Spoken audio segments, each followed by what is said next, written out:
رہتی دنیا تلک مٹ نہ پائے گی جو خدمت اتنی تاج و شریف۔ عرب میں ایک بھی درگاہ نہیں ہے اور عرب میں ایک بھی پکا قبرستان نہیں ہے۔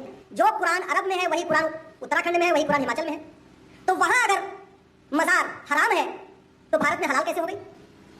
اگر عرب میں درگاہ بنانا حرام ہے، عرب میں ایک بھی درگاہ نہیں ہے، تو بھارت میں اتنی درگاہیں کیسے بن گئی اور کیوں بن رہی ہیں؟ اب سوال یہ بنتا ہے، قرآن وہی، حدیث وہی، اگر عرب میں پکا قبرستان حرام ہے تو بھارت میں وہ جائز کیسے؟ مزار بنانا حرام ہے، یہ آپ کو کس نے کہہ دیا؟ کہاں لکھا ہوا ہے مزار بنانا حرام ہے؟ آپ نے کہا کیونکہ عرب کے اندر مزار نہیں ہے اس لیے مزار بنانا حرام ہے۔ میں ابھی آپ کو دے رہا ہوں اگزامپل کہ عرب شریف کے اندر مزار شریف موجود ہے۔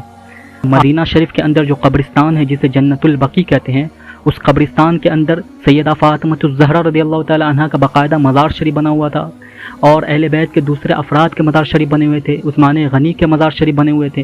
مزار شریف کا مین مقصد یہ ہے کہ لوگ آئے اور سمجھ جائے یہ کسی عام انسان کا قبر نہیں ہے، یہ کسی اللہ کے نیک بندے کا قبر ہے، اللہ کے ولی کا قبر ہے۔ یہ پہچان کے لیے ہی مزار بنایا جاتا ہے۔ آج کا جنت البقیع اور ترکی حکومت کے دور کا جو جنت البقیع ہے اس میں زمین آسمان کا فرق ہے۔ آپ تصویر میں دیکھیں، اس دور کا جنت البقیع میں باقاعدہ مزار شریف بنے ہوئے تھے۔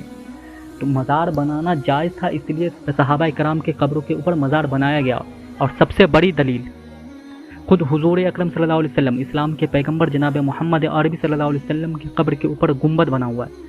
اگر مزار بنانا ہی حرام ہوتا تو پھر اسلام کے پیغمبر کی قبر کے اوپر کیوں بنایا جاتا؟ یہ تو آج بھی موجود ہے۔ آپ کہہ رہے ہیں کہ زمینوں کو قبضہ کیا جا رہا ہے اس لیے یہ مزار صرف بھارت کے اندر ہے، تو آپ چلے جائیے عراق کے اندر امام حسین کے مزار شریف موجود ہے کربلا کے اندر۔ تو اگر مزار صرف ہندوستان میں ہی ہے تو پھر کربلا میں کیسے مزار بن گئے؟ آپ چلے جائیے بغداد کے اندر غوث اعظم کا مزار شریف موجود ہے، تو مزار صرف بھارت کے اندر ہوتا تو پھر کربلا کے بغداد کے اندر کیسے بن جاتا؟ آپ چلے جائیے ترکی کے اندر ابو ایوب انصاری رضی اللہ تعالیٰ عنہ کے مزار شریف موجود ہے۔ تو یہ کہنا کہ مزار درگاہ صرف بھارت کے اندر ہے، یہ ایکچولی میں یہ وہابیوں کا کہنا ہے۔ یہ وہابی چونکہ بھارت کے مسلمانوں کو گمراہ کرنے کی نہ کریں، جو بات صحیح ہے وہ بولے۔